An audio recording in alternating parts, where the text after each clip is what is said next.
Good evening.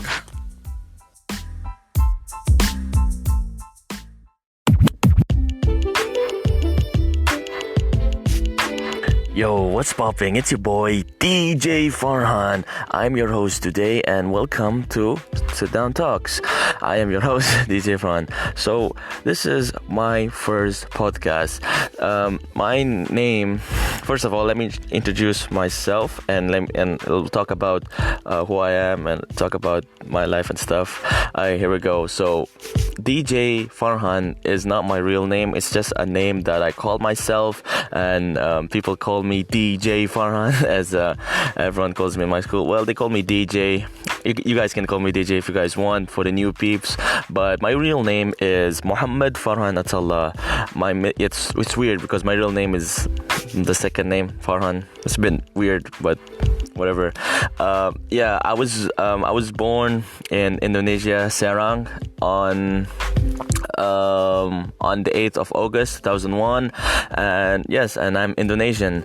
I didn't actually had like preschool education or anything, because I migrated when I was 3 years old from my country, so I had no basic fundamentals of speaking the language or just being a fully Indonesian citizen there, because my whole family migrated to Qatar, which I am here right now. I didn't had any basic fundamentals of speaking the language, writing like Indonesian, or just not going to school there, because I moved at the age of 3. So I didn't had anything, so it was very difficult for me to speak the language because I had no basic fundamentals. I keep repeating myself. But I moved to Qatar when I was 3, and I went to basically I had my kind of kindergarten there, as they call it, nursery. So I had all of my primary and secondary education in Qatar, which it's amazing because I learned English. I actually struggled with English.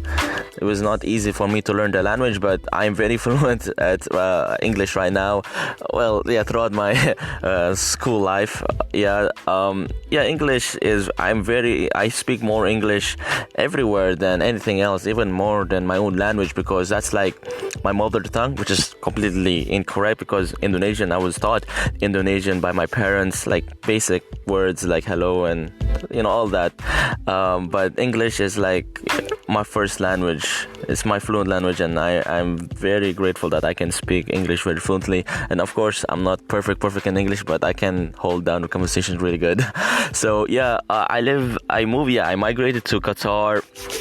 Qatar, as you guys didn't know, Qatar is one of the richest countries in the world. It's an Arab country, and it's an Islamic state country. And I was raised there.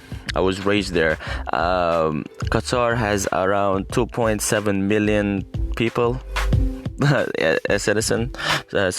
Citizens living there, around like that, all nationalities. And the funny thing is that there are more foreigners than the local people. I don't know why, but it's pretty cool. So there are around 2.7 million people. I'm not sure. Go ask Google. It's one of the richest countries in the world. As you didn't know, Qatar is an Islamic state country, so they follow the Islamic rule. Islamic rules like like the Islamic obligation of rules, like do not drink or smoke in public. They don't do that because they follow the Islamic laws, and not to.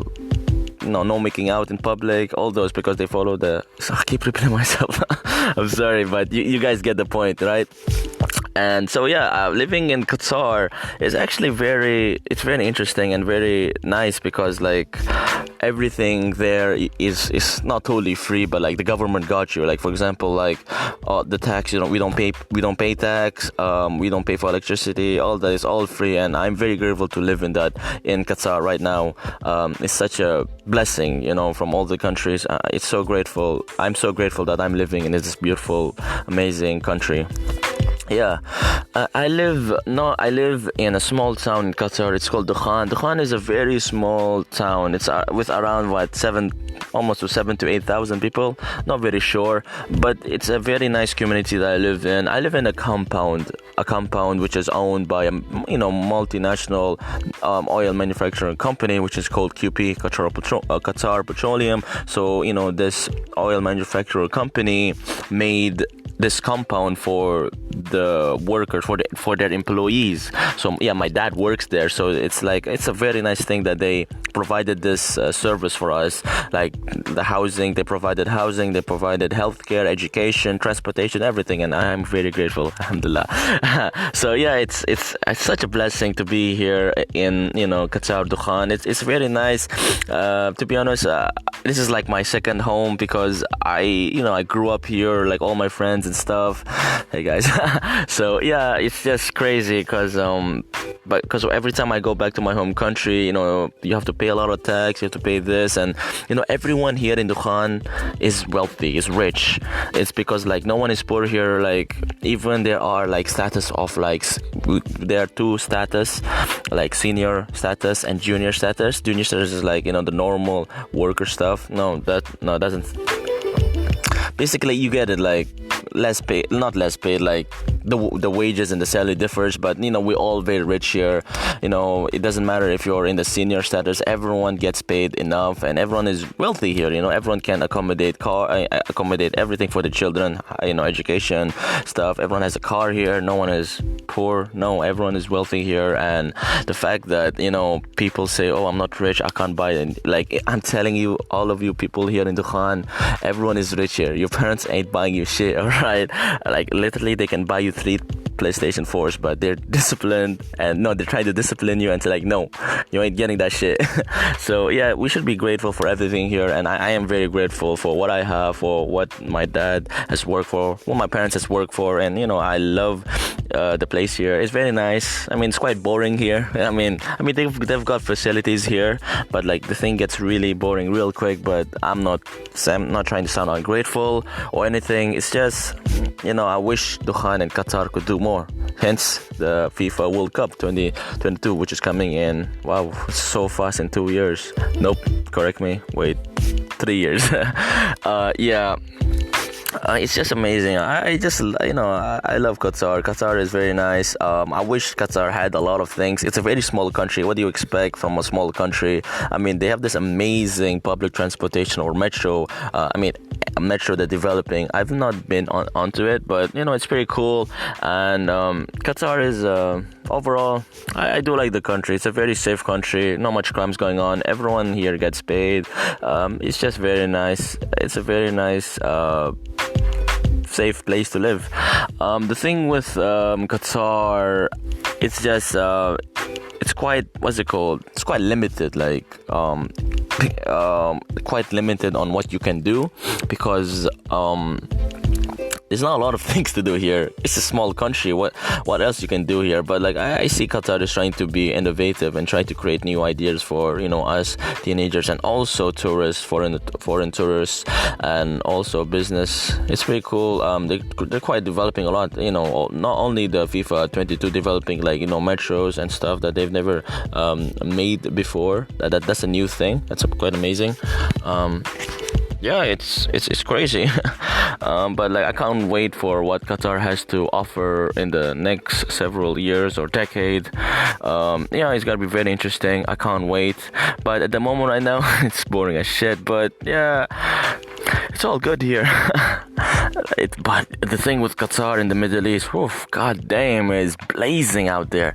It's like 40 degrees or 40 to 50 degrees. It's insane. I heard the other day, like my friend, Yoriska, big up on him. He told me, it's my friend. He told me that in Kuwait and Saudi, it's blazing and it's crazy hot, about 50 degrees, almost 60. Yo, people in Kuwait and Saudi, man, I feel you guys. God damn. I hope you guys are covered with, in AC, and god damn, I hope you guys are okay. You drink a lot of water. Hope you guys are doing fine. But it's crazy, the Middle East, especially in the summer. In August, it's gonna get crazy. But thank God, I'm leaving before August, and Another story, the other part of my story is that I study abroad in Europe, in Hungary, which is pretty amazing. Yeah, man, it is pretty amazing. But that's a lot of the topic to talk about. I'm just gonna keep this podcast a little bit short because I want to go fully in detail on my experiences, the culture shocks I've been through in Hungary, Budapest. It's just crazy. I've seen a lot of things, good and bad things. But even my university is great. It's all good. It's all good, and it's also it also changed me to adapt to new culture, new environment and stuff in a good way, and makes me grow in a way. So I'll talk to you guys about that later in another podcast, maybe in part 2, maybe. But yeah, that's quite a big topic. I just want to keep this podcast a little bit short. So I hope you guys don't mind, and I hope this is good. I hope you enjoyed this podcast and this first attempt of me talking and just casually introducing myself and so on. And I hope I could be able to be better, and I could be able to make this more enjoyable and make it more enjoyable for you guys, and make it humorous and also a bit more fun. So I hope you guys enjoyed, and I hope you subscribe. Or I hope you subscribe or whatever, and put the favorites to me. I'm new at this, so I hope you guys can give me all the support and all the love. And yeah, and also check out my Instagram and my YouTube channel. And this, hopefully I could be able to put this podcast that I'm recording in YouTube, and I hope it'll be really cool, and hope you guys enjoy it. So I hope you guys have a nice day, and I hope you guys do what you do and do what you love, and let's kill it today. All right, guys, see ya and have a good day. Bye.